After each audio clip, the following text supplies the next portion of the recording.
विनाश के पहले देश सहित पुरानी दुनिया के सब संबंधों से बुद्धि का योग हटाकर एक परमात्मा से एक्यूरेट योग लगाकर रात दिन योग पे रहकर अपनी विक्रम विनाश कर नंबर आगे लेकर परमात्मा पिता से पूरा वर्षा लेने की अंतर्यामी परमपिता परमात्मा की हम आत्माओं के लिए आज की मुरली से शिक्षाएं। सिद्धि प्राप्त करना या सिद्धि स्वरूप बनना अज्ञान काल की तरह जादू करना या कोई चमत्कार दिखाना नहीं है, बल्कि यहाँ सिद्धि स्वरूप बनना माना सिर्फ श्रेष्ठ, सकारात्मक, शुभ, शुद्ध, कल्याणकारी संकल्प करना और ऐसे करना कि वो पूरा हो जाए, ऐसा सिद्धि स्वरूप बनना है। ऐसा बनने के लिए परमात्मा समझाते हैं कि संकल्प रूपी बीज पर अटेंशन रखो, क्योंकि बोल और कर्म बीज की विस्तार है। सार में ही चेकिंग हो जाए तो विस्तार स्वतः ही ठीक रहेंगे। संकल्प की चेकिंग करते समय भी परमात्मा कहते हैं कि त्रिकालदर्शी स्थिति में स्थित होकर चेक करो। त्रिकालदर्शी माना तीनों काल का ज्ञान परमात्मा ने स्पष्ट किया है। उन्होंने समझाया है कि वर्तमान में कोई भी आत्मा कैसा भी पाठ बजा रही है, उसके लिए स्वयं को समझाना है कि ये पास्ट के हमारे ही कर्मा का रिटर्न दे रही है। इस विधि से पास्ट के हिसाब चुप्त हो रहे हैं, तो किसी का पाठ हमारे प्रति अच्छा हो या बुरा, दोनों ही अपने ही किए हुए कर्म का रिटर्न है। इसलिए दोनों से प्रभावित होकर हमें रिएक्ट नहीं करना है, हमें रिजेक्ट नहीं करना है, हमें किसी बात को अंतर तक लेकर नहीं जाना है, आलोचना नहीं करनी है, प्रश्न नहीं करने हैं, विरोध नहीं करना है, लड़ना झगड़ना नहीं है, बल्कि परमात्म दुआएं, उनकी शक्तियाँ, उनका प्यार और अपनी शुभ भावनाएं, शुभकामनाएं मौन रहकर देनी है, ताकि कर्ज उतर जाए और आगे के लिए वो पार्ट रिपीट ना हो। क्योंकि अभी हमें अकाउंट को क्लोज करना है, आगे बढ़ाना नहीं है, और जो पास्ट का रहा हुआ है उसे ब्लेसिंग्स देकर समाप्त करना है। बढ़ाएंगे तो दुखी होते रहेंगे, सजा खाते रहेंगे। कोई अच्छा रिटर्न करे तो उससे भी हमें प्रभावित होकर अटैचमेंट में नहीं आना है। ये नहीं सोचना है कि हमेशा ऐसा होता रहेगा। अच्छा भी पास्ट का रिटर्न है, इसलिए बिना प्रभावित हुए हमें सभी के साथ अच्छा करते रहना है। जो देंगे वो मिलता रहेगा, न्यारे रहेंगे। त्रिकालदर्शी स्थिति में स्थित होकर परमात्मा की याद में नॉलेजफुल, पावरफुल होकर संकल्प करने हैं। फिर वाणी और कर्म भी पावरफुल होंगे। फिर सहज सफलता मिलती रहेगी, खुशी और शक्ति की प्राप्ति होगी। लाइट अनुभव करेंगे, चूंकि कर्जा उतरेगा तो हल्के भी होते जाएंगे। जब त्रिकालदर्शी की समझ से संकल्प नहीं करते हैं तो संकल्प में मिलावट होती है, पुराने बातों की, पुराने व्यवहार की। इसलिए जब कोई आत्मा अच्छा व्यवहार नहीं करती है तो उनके व्यवहार को फील कर लेते हैं, दुखी होते हैं। पास्ट के अपने कर्म से विस्मृत होने के कारण दूसरे की गलती नजर आती है तो प्रभाव में आकर रिएक्ट करते हैं, रिजेक्ट करते हैं। फिर उल्टे बोल, उल्टे कर्म होते हैं। तो जो अमृत वेले श्रेष्ठ संकल्प किए होते हैं वो पूरे नहीं होते हैं। बोल और कर्म में भी फिर सफलता नहीं मिलती है। शक्ति, खुशी और हल्कापन अनुभव करने की जगह शक्तिहीन, उदास और भारी अनुभव करते हैं। हिम्मत, उमंग, उल्लास दिलाते हुए परमात्मा स्मृति दिला रहे हैं कि कल पहले भी जरूर चैतन्य में ऐसे सिद्धि स्वरूप बने थे। तभी तो यादगार में भक्ति मार्ग के जड़ चित्रों द्वारा आत्माएं सिद्धि प्राप्त करते हैं। जब पहले भी किया है तो अब भी समझ मिलने के बाद सिद्धि स्वरूप बन सकते हैं। सिर्फ त्रिकालदर्शी बनकर संकल्प के बीज को शक्तिशाली बनाना है। आत्मा की स्मृति आत्मा के भान से, देह के भान से बिल्कुल मुक्त होकर जब एक निराकार परमात्मा से बुद्धि का योग होता है तो वो योग अग्नि का कार्य करता है। यही योग अग्नि व्यर्थ के किचड़े को भस्म करने की क्षमता रखती है। जब व्यर्थ का किचड़ा जल जाएगा तब बुद्धि स्वच्छ बन जाएगी। ऐसा योग लगाने की समझ दे रहे हैं परमात्मा। सचखंड की दुनिया में जाना है, इसलिए अब इस संगम युग में सत्य जानकर हमें सत्य ही बोलना है। ये परमात्मा का फरमान है। किसी से बात भी करनी है तो सच की वार्तालाप हो, ये ध्यान रखना है। सत्य ये है कि हम सतगुणी आत्माएं हैं। सत्य निराकार परमात्मा की संतान है। स्वदेश हमारा परम धाम है। स्वधर्म पवित्रता है, शांति है। हमें हमारे सातों गुणों की स्मृति दिलाकर परमात्मा समझ देते हैं कि हमें अब सातों गुणों को यूज कर निराकारी स्थिति में लौटना है। जैसे ऊपर से हम नीचे आए थे, उसी ओरिजिनल स्वरूप में लौटना है। आदि स्वरूप भी श्रेष्ठ था, इसलिए सचखंड में जाने के लिए मुझे पुनः ज्ञान, गुणों और शक्तियों से खुद का श्रृंगार करना है। परमात्मा पिता करा रहे हैं और हमें ये करना है।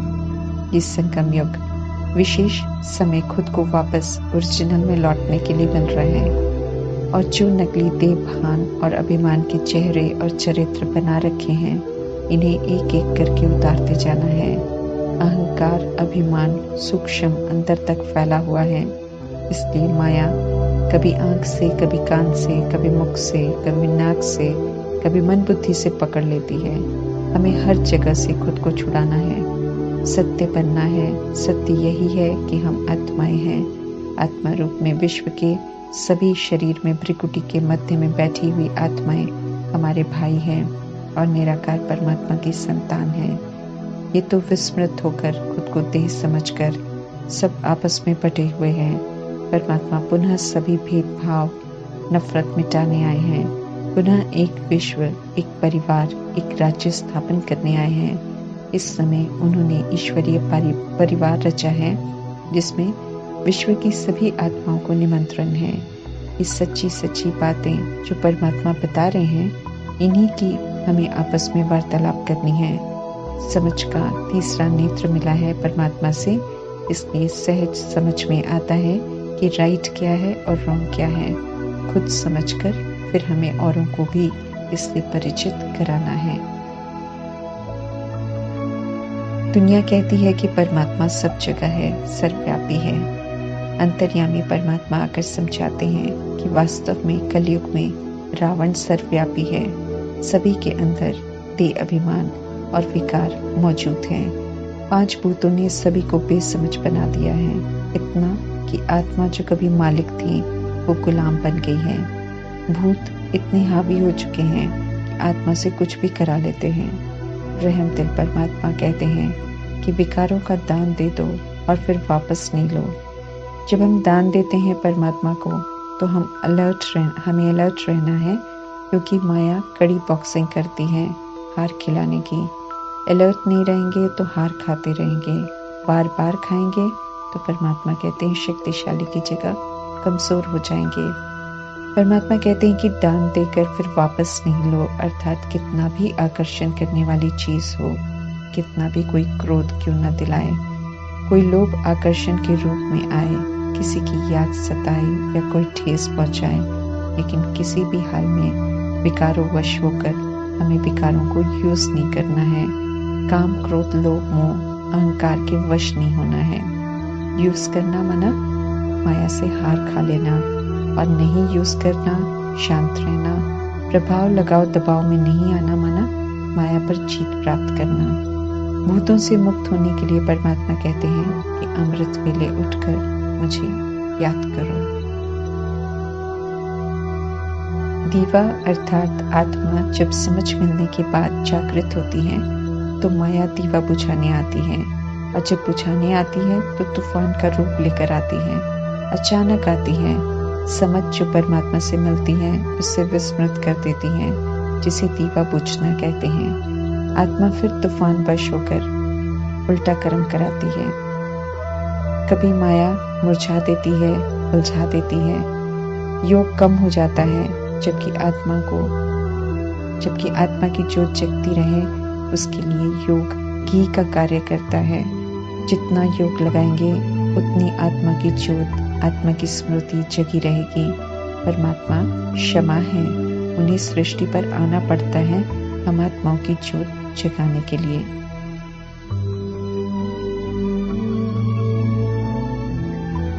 परमात्मा हमारे सामने हाजिर नाजिर हैं, अर्थात हम सब निराकार परमात्मा को अनुभव कर सकते हैं।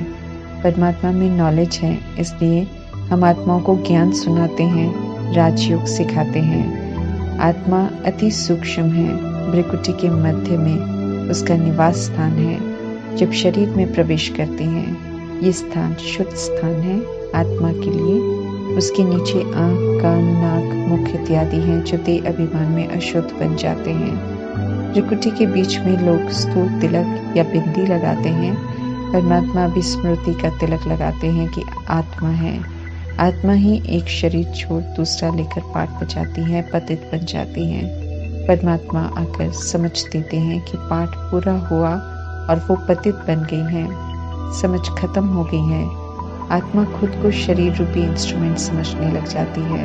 पुनर्जन्म में आते आते आत्मा विस्मृत हो जाती है, रावण के वश हो जाती है। ईश्वर के वश होकर अभी हमें हर बात की समझ मिलती है।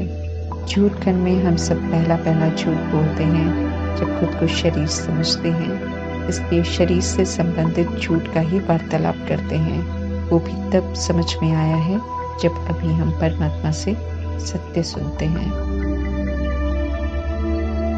आत्मा ही शरीर द्वारा पाठ बजाते हुए गलत कर्म करती है, फिर तंग होती है। शरीर द्वारा ही दुख सुख भोगती है, शरीर द्वारा कर्मों का फल पाती है। देह अभिमान में आकर आत्मा अंत तक देह अभिमान में रहती है, अंत तक पाप कर्म करती है। इसलिए अगले जन्म में भी कर्मों का खाता लेकर जाती है और भुगतान करती है। 63 जन्मों का विकारी हिसाब किताब बनता है और हर जन्म में झूठ के बोझ से आत्मा की शक्ति घटती जाती है और देह अभिमान बढ़ता जाता है। परमात्मा कहते हैं, न आत्मा निर्लेप है और न परमात्मा नाम रूप से न्यारे हैं। जैसे हम आत्माओं को पाठ बचाने के लिए शरीर लेना पड़ता है, ऐसे परमात्मा को हम आत्माओं से बात करने के लिए, सत्य बताने के लिए शरीर का आधार लेना पड़ता है। लेकिन वे खुद के लिए शरीर नहीं लेते हैं, बल्कि कृष्ण की आत्मा के 84वें शरीर का आधार लेकर उनकी आत्मा को भी और फिर उनके द्वारा हम आत्माओं को भी सत्य से परिचित कराते हैं। देह अभिमान में साइंस घमंडी यादव समझते हैं कि आकाश में जो स्टार्स हैं उनमें भी दुनिया है और वहाँ भी लॉट खरीद कर रहेंगे। परमात्मा कहते हैं कि आकाश में कोई दुनिया बसा नहीं सकता है। ड्रामा के लिए, जीव आत्माओं के रहने के लिए यही एक दुनिया है। मनुष्य सृष्टि के बीच रूप नॉलेजफुल परमात्मा इस समय ड्रामा का सत्य बता रहे हैं। सृष्टि रूपी वृक्ष जब खत्म होने की हालत में आ जाता है तो परमात्मा उसी सृष्टि से आदि में आई हुई देव आत्माएं जो भक्ति पूरी कर चुकी हैं उन्हें अडॉप्ट करते हैं और नई कलम देवी देवता के पवित्र धर्म की लगाते हैं, पुनः स्मृति दिलाते हैं और आदि में आई हुई आत्माएं अपनी भूल को रियलाइज कर फिर से पावन बनती हैं और परमात्मा से सचखंड का वर्षा लेती हैं। परमात्मा इस समय हर बात स्पष्ट कर समझा रहे हैं, बार बार समझाते हैं, फिर भी कईयों की ज्योति माया बुझा ही देती है, विघ्न डालती रहती है। विकार रावण की आसुरी संप्रदाय है। अगर परमात्मा से बुद्धि का योग निरंतर नहीं रहता है, अगर हम अलर्ट नहीं रहते हैं, अटेंशन नहीं रखते हैं, श्रीमत पर नहीं चलते हैं, तो माया विकार में गिराने में सफल हो जाती है। नए हो पुराने हो सभी को अंत तक सावधान रहना है, नहीं तो माया किसी को भी नहीं छोड़ना चाहती है। ये परमात्मा बार बार समझाते हैं। गुस्सा दिलाने वाले आएंगे, लेकिन परमात्मा समझाते हैं कि गुस्सा नहीं करना है। हर हाल में अपने आप को स्थैर्य रखने का हमें अभ्यास करना है। माया की बॉक्सिंग में कोई भी भूत हमसे उल्टा कर्म कराकर न गिरा दे, ये हमें बहुत ध्यान रखना है। परमात्मा तो कहते हैं कि कमी कमजोरियों का दान देकर फिर यूज ही नहीं करो तो सेफ रहेंगे। अपने आप को परमात्मा को इंश्योर करना है, माना सुरक्षित हो जाना है।